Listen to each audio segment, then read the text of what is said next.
ভূমিকম্পের সবচেয়ে কাছের জেলা নরসিংদীর ভূমিকম্পের ধাক্কা এখনও কাটিয়ে উঠতে পারেনি নরসিংদী। এরই মধ্যে শতাধিক ভবনে ফাটল চিহ্নিত হয়েছে, ক্ষয়ক্ষতির পরিমাণ জানাতে পারেনি প্রশাসন।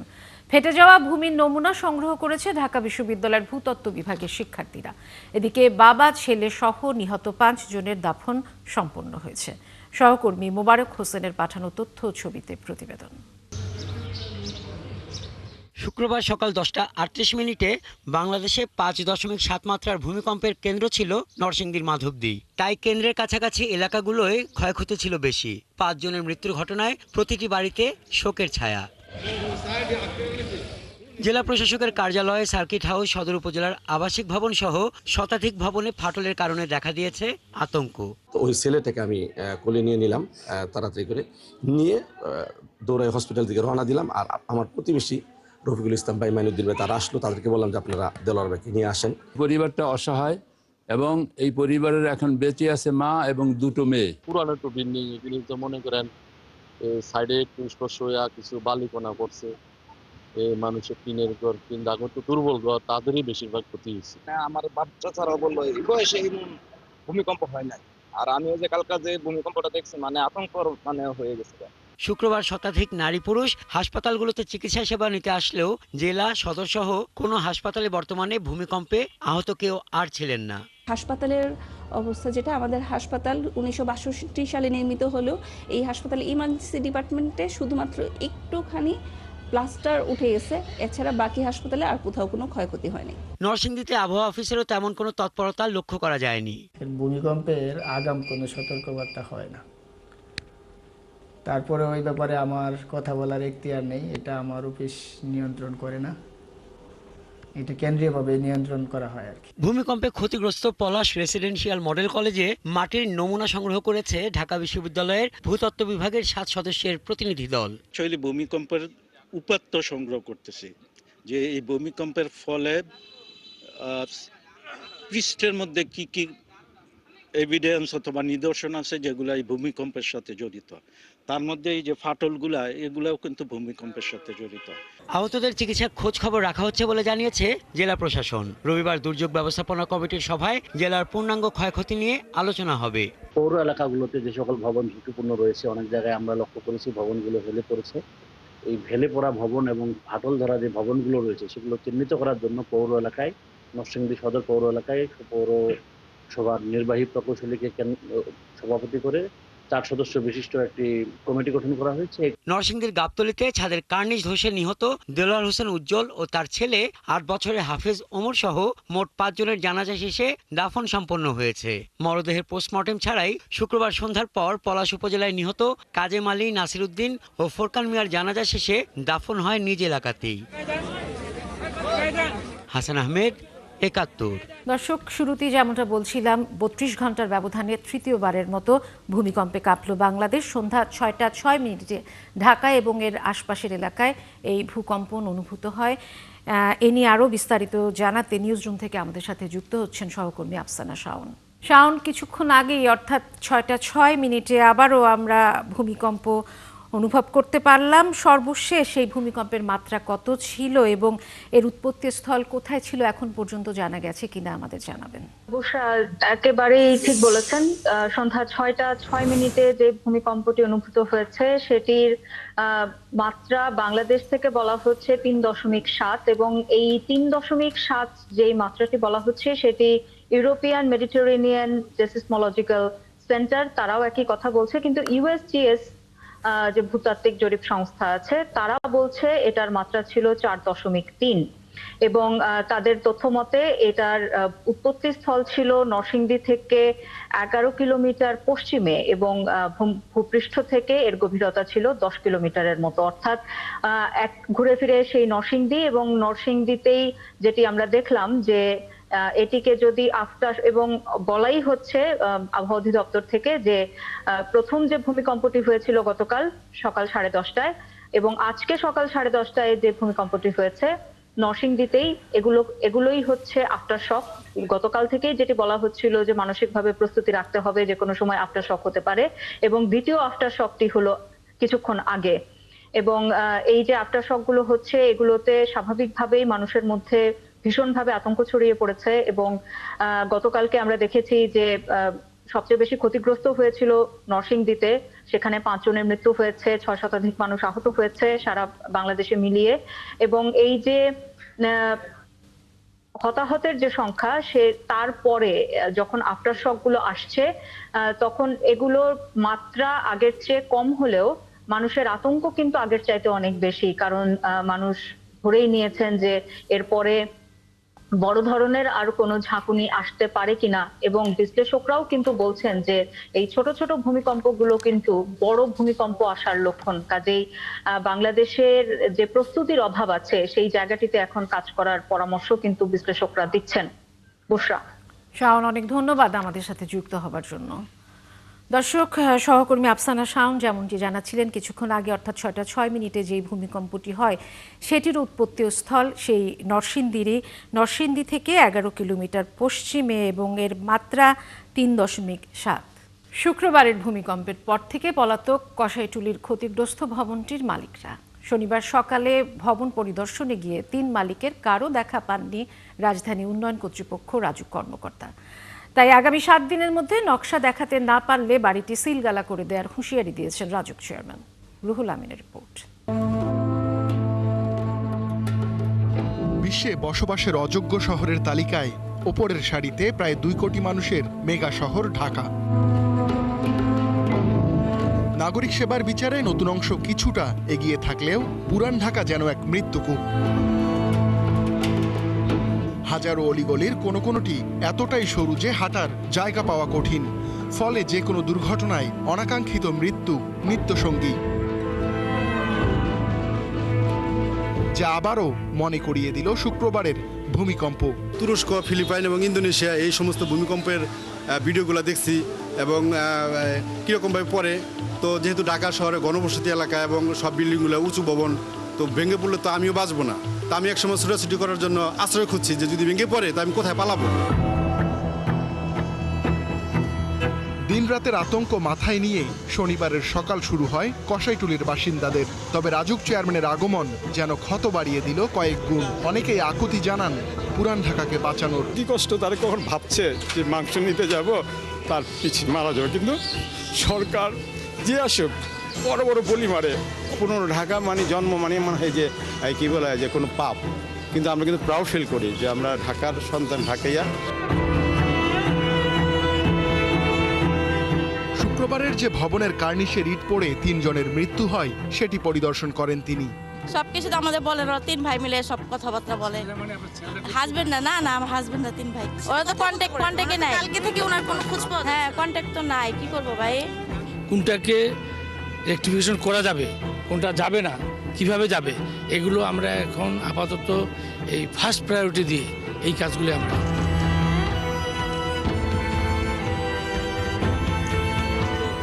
রাজুক চেয়ারম্যান জানান, ঢাকা বাসযোগ্য করতে উন্নয়ন সহযোগীদের পরামর্শ নেওয়া সহ নানাভাবে চেষ্টা চালাচ্ছে সরকার। এ সময় ভূমিকম্পে ক্ষতিগ্রস্ত সব ভবন নিরীক্ষার কথাও বলেন তিনি। মোটিভেশন করা হবে এবং কঠোর আইনেরও প্রয়োগ করা হবে। শুধু যে এটা তো আইনের আওতায়, এতদিন কিন্তু আইন ছিল না। আমরা কিন্তু এগুলোকে এখন আমাদের টিআই অ্যাক্ট এবং আমাদের যে নির্মাণ বিধিমালা, ভবন নির্মাণ বিধিমালা, সেগুলোর মধ্যে নিয়ে আসতেছি। আমরা বিবিআরএ নামে একদম সরকারি একটা সংস্থা করতেছি, সবগুলো এই বিধিমালা তার অধীনে থাকবে। এখন তো রাজুকের বিধিমালা আলাদা, তখন ওই বিধিমালার অধীনে এই যে বিএনবিসির আওতায় একটা বিবিআরএ হবে এবং তারা ওই আওতায় হবে, তখন আমাদের আইন প্রয়োগটাও সহজ হবে। সাধারণ মানুষ বলছেন, শুক্রবারের ভূমিকম্প একটি সতর্ক বার্তা, কিন্তু তা আদৌ কোনো পরিবর্তন আনবে এই শহরে? রুহুল আমিন, ৭১, ঢাকা। বড় মাত্রার ভূমিকম্প হলে ঢাকায় জ্বলতে পারে আগুন, ঘটতে পারে বিস্ফোরণ, এমনটি বলছেন বিশেষজ্ঞরা। তাদের পর্যবেক্ষণ, ভূমিকম্পের ফলে উৎপত্তি স্থলে অনেকটা আলাদা হয়ে গেছে 2টো প্লেট। দ্রুতই হতে পারে আরও বড় ভূকম্পন। হাউস বিল্ডিং রিসার্চ ইনস্টিটিউটের তথ্য বলছে, ঢাকার 56 ভাগের বেশি ভবন ভূমিকম্প ঝুঁকিতে রয়েছে। ফরহাদ ইবনে মালিকের প্রতিবেদন। স্মরণাতীত কালের মধ্যে বড় ছাঁকুনির ভূমিকম্প। সাম্প্রতিককালে ঢাকার এত কাছে 5.7 মাত্রার ভূমিকম্পের রেকর্ড নেই। বিশ্লেষকদের পূর্বাভাস অনুযায়ী আফটারশক হল 2 ভূমিকম্পের কেন্দ্রস্থলই নরসিংদীতে। ভূমিকম্পের ঝুঁকিতে মানুষের আতঙ্ক এখনো কাটেনি। কেনই বা এই ভূমিকম্প? ঢাকা সহ দেশবাসীর করণীয় কি? যে গতকালকে যে ভূমিকম্পটা, যে প্লেটের একটা ক্ষুদ্র একটা সেগমেন্ট, সেখানে এটা আগে দীর্ঘদিন লকড হয়েছিল, এটা খুলে গেল, আনলকড হয়ে গেল। এই যে খুলে গেল এবং আরও যে শক্তি বিপুল, সেটা এই খুলে যে বের হওয়ার পথটাকে আরও সুগম করে দিল। তার মানে সামনে এর থেকে বড় ভূমিকম্প আমাদের দ্বার প্রান্তে অপেক্ষা করছে। শনিবারের ভূমিকম্পে আহত হয়েছেন বেশ কয়েকশো, প্রাণহানি 10 জনের। এর থেকে বড় ভূমিকম্প হলে ঢাকার পরিণতি কি হবে? রাষ্ট্রের ও মানুষের আছে কি সেই প্রস্তুতি? ঢাকায় যেটা হতে পারে সেটা হলো আগুন লেগে যেতে পারে, কারণ আমাদের যে বিদ্যুৎ আছে এটা তো বন্ধ হয় না। একটা তিতাসের গ্যাস আছে, আর একটা যদি নতুন যে বিল্ডিংগুলো হচ্ছে এখানে তার গ্যাস সংযোগ দেয় না। আপনি যদি কোনো বিল্ডিংয়ে যান, দেখতে পাবেন নিচে তারা অনেকগুলো সিলিন্ডার পাশাপাশি গাদাগাদি করে রেখেছে। কোনো কারণে একটা সিলিন্ডারে যদি আগুন লেগে যায়, তাহলে পুরো বিল্ডিংটা, ওগুলো তখন আপনার বোম হিসাবে কাজ করবে, পুরো বিল্ডিংটাই পড়ে যাবে। আমাদেরকে অনেক জিনিস ঢাকা থেকে দূরে নিয়ে যেতে হবে, যেখানে ভূমিকম্পের প্রভাবটা কম। সেখানে যদি আমি কি পয়েন্ট ইনস্টলেশন, অনেকগুলো জিনিস যেগুলো পরবর্তীকালে আমি ভূমিকম্পের পরে বা যে কোনো দুর্যোগ হলে আমি আবার দ্রুত ঘুরের সক্ষমতা অর্জন করতে পারি, সেই রকমভাবে চিন্তা করে যদি আমরা পরিকল্পনা গ্রহণ করতে পারি, তাহলে আমরা হয়তো পরবর্তীকালে আবার সার্ভাইভ করতে পারব। হাউস বিল্ডিং রিসার্চ ইনস্টিটিউটের তথ্য বলছে ঢাকার 56 ভাগের বেশি ভবন ভূমিকম্পের ঝুঁকিতে রয়েছে। জাইকার এক সমীক্ষার তথ্যে বলা হচ্ছে চট্টগ্রামের 70 ভাগ ভবন ভূমিকম্পের ঝুঁকিতে রয়েছে। আমাদের কিন্তু সব কিছু শহরমুখী, মানে ঢাকার কি হবে, চিটাগাংয়ের কি হবে। এবার কিন্তু আপনি দেখেন ঢাকায় যত মানুষ মারা গেছে তার চেয়ে বেশি ক্ষয়ক্ষতি হয়েছে ঢাকার বাইরে। মাটির ঘরে থাকা মানুষও মারা গেছে। তো এই বড় ধরনের দুর্যোগ হলে কিন্তু আমার গ্রাম বাদ যাবে না। ভূমিকম্পের বিষয়ে নগরবাসীকে সচেতন করে তোলা, এবং সেটা একটা ওয়ে আছে খুব দ্রুত স্মার্টফোন টেকনোলজি দিয়ে আমরা এটা দ্রুত ন্যাচারাল হ্যাজার্ড গেম তৈরি করে আমরা এটা আবাল বৃদ্ধ বনিতাকে 3 থেকে 6 মাসের মধ্যে আমরা এটা সচেতন করে তুলতে পারি। পুরাতন ভবনগুলোকে বেসলাইন আইসোলেশন করে জাপানিরা ভূমিকম্পের ক্ষয়ক্ষতি থেকে রক্ষা পেয়েছে। দেশেও এই প্রযুক্তির ব্যবহারের তাগিদ দিলেন বিশ্লেষকরা। সেটা আজ হোক কাল হোক, এটা বের হবেই। ফরহাদ ইবনে মালেক, 71, ঢাকা। ভূমিকম্পের মারাত্মক ঝুঁকির মধ্যে রয়েছে চট্টগ্রাম। গত 5 বছরে এই অঞ্চলে 212 বার ভূমিকম্প অনুভূত হয়েছে। বিশেষজ্ঞরা বলছেন বার্মিজ ইন্ডিয়ান, বাংলাদেশ ইন্ডিয়ান এবং ইউরোনেশিয়ান টেকনিক প্লেটের খুব কাছে হওয়ায় নগরীতে ভূমিকম্পের সংখ্যা বাড়ছে। এর মধ্যে বিল্ডিং কোড না মেনে অপরিকল্পিতভাবে বহুতল ভবন নির্মাণ হচ্ছে। এই অবস্থায় বড় মাত্রার ভূমিকম্প হলে নগরীর 70 থেকে 80% ভবন ধসে যাওয়ার শঙ্কা রয়েছে। সাইফুল ইসলাম শিল্পীর প্রতিবেদন।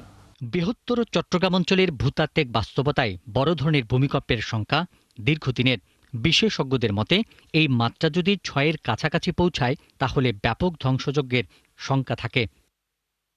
তাদের তথ্য অনুযায়ী বাংলাদেশ ঘিরে আছে বাংলাদেশ ইন্ডিয়ান, বার্মিজ ইন্ডিয়ান এবং বাংলাদেশ মিয়ানমার টেকটোটনিক প্লেট। এর বাইরে আরও একটি মাইনর টেকটোটনিক প্লেট সুপ্ত অবস্থায় আছে। এই 3টি টেকটোটনিক প্লেটের মুভমেন্টের কারণে এই অঞ্চলে ঘন ঘন ভূকম্পন হয়। চট্টগ্রামে ধরতে গেলে plate boundary 1 Myanmar Bangladesh border, plate boundary 2 India Myanmar border, আর একটা হচ্ছে plate boundary 3 India Bangladesh border. এই 3টা জায়গা হচ্ছে ভূমিকম্প সৃষ্টি হবে, উৎপত্তি স্থল। সেখান থেকে 7.5 to 8.8 রেক্টার স্কেলের ভূমিকম্প সৃষ্টি হবে। পরিসংখ্যান বলছে 2021 সাল থেকে এ পর্যন্ত 5 বছরে 212 বার ভূকম্পন হয়েছে। এসব কম্পনে ভবনে ফাটল কিংবা ভবন হেলে পড়ার মতো ঘটনাও রয়েছে। 1997 সালের 21শে নভেম্বর 6.1 মাত্রার ভূমিকম্পে চট্টগ্রাম নগরীর 5 লাইশ হামজারবাগ এলাকায় 5তলা ভবন ধসে 23 জনের মৃত্যু হয়।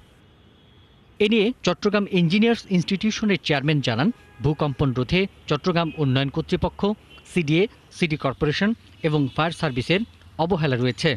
ভবন নির্মাণ করার সময় যথাযথভাবে ইন্সপেকশনটা করে না।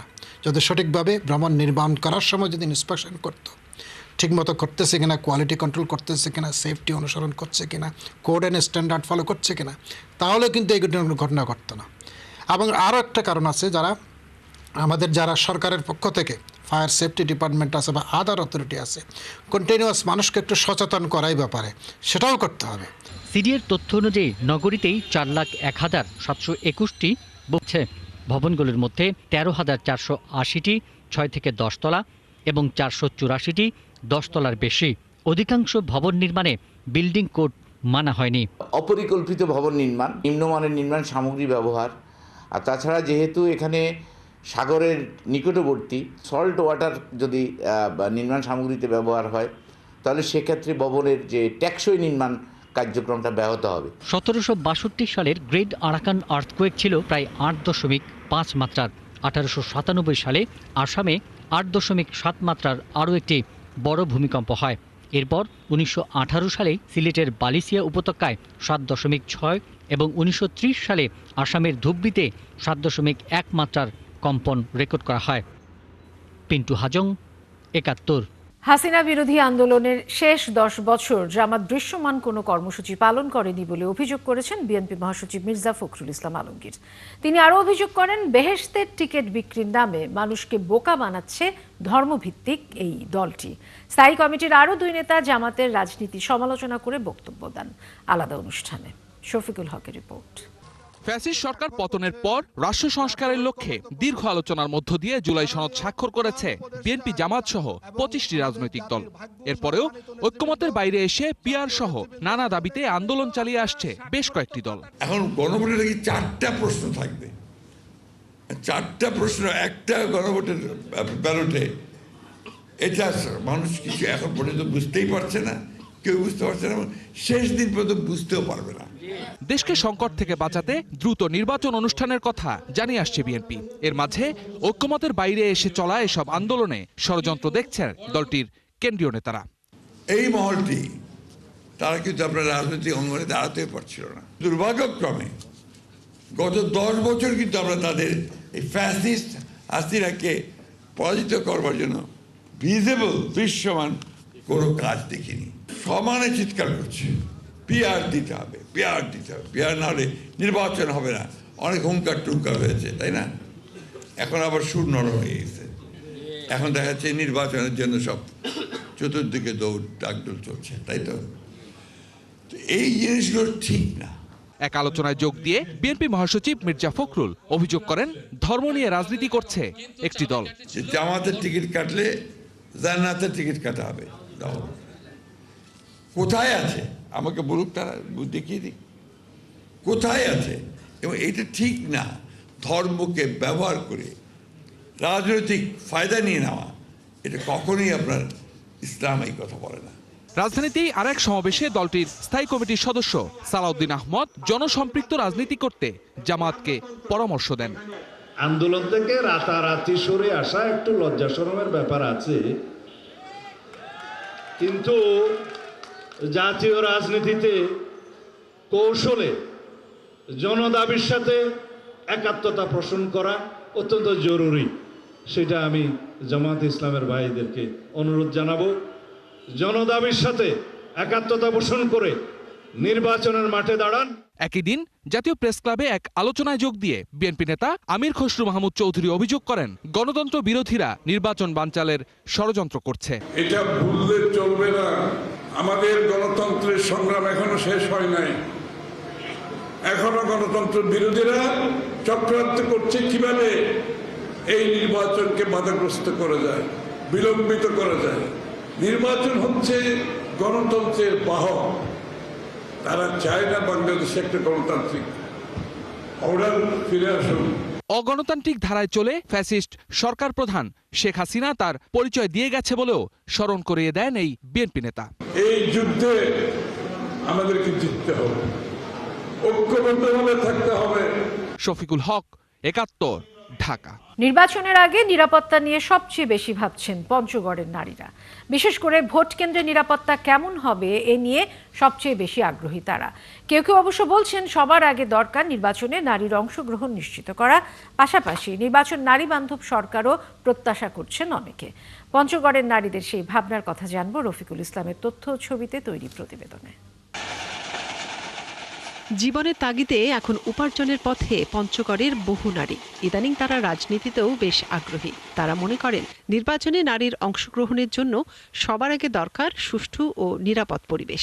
নিরাপত্তা নিশ্চয়তা পেলে এবার বহু নারী ভোট কেন্দ্রে যাওয়ার আগ্রহের কথা জানিয়েছেন।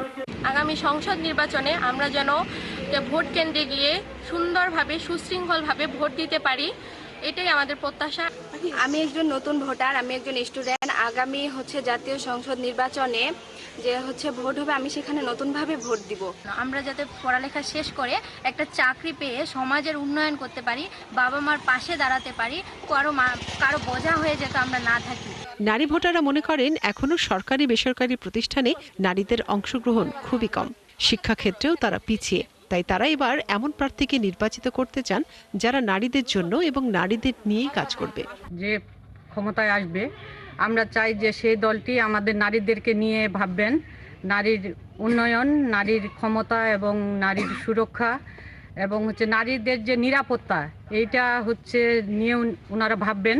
আমরা নারীরা পুরুষের কাঁধে কাঁধ মিলিয়ে বাইরে চাকরি করতে চাই, স্বামীদের পাশাপাশি কাজ করতে চাই, একটা সংসারকে সচ্ছল হিসেবে গড়তে চাই এবং একটা সন্তানকে মানুষ করতে চাই। মানবাধিকার কর্মীরা বলছেন একটি অবাধ সুষ্ঠু নির্বাচনের মাধ্যমে যে নতুন সরকার গঠন হবে তাদের কাছে প্রত্যাশা থাকবে যেন সবার আগে নারী পুরুষের বৈষম্য দূর হয়। পুরুষের পাশাপাশি অন্ততপক্ষে 25% নারীর অধিকার থাকা দরকার, যে কোনো অফিসে যে কোনো কাজে, সেটা যেভাবেই হোক। আর নারী নেত্রীরা জানান নির্বাচনে নারীদের অংশগ্রহণ বাড়লে যে কোনো উন্নয়ন নারী বান্ধব হবে, এতে বদলে যাবে গোটা সমাজ ব্যবস্থা। রাস্তাঘাটে ইপিজিং এর শিকার হয়, জীবনে কোনো নিরাপত্তা নাই নারীদের, কিন্তু নারীরা কিন্তু সমান তালে পুরুষের পাশাপাশি কাজ করে যাচ্ছে। আরো সুযোগ পেলে ভবিষ্যতে নারীরা বিভিন্ন ক্ষেত্রে অংশগ্রহণ করতে পারবে। দুটি সংসদীয় আসন নিয়ে গঠিত কৃষি প্রধান জেলা পঞ্চগড়, যেখানে এবার ভোটার হয়েছেন 8,26,867 জন। এর মধ্যে নারী ভোটার রয়েছেন 4,11,814 জন। মনিরা কাজরি, 71। দর্শক, চলছে সংবাদ সংযোগ, সরাসরি সংবাদ অনুষ্ঠান দেখতে চোখ রাখুন 71-এর ফেসবুক পেজে এবং সাবস্ক্রাইব করুন 71-এর ইউটিউব চ্যানেল। 71-এর সাথে।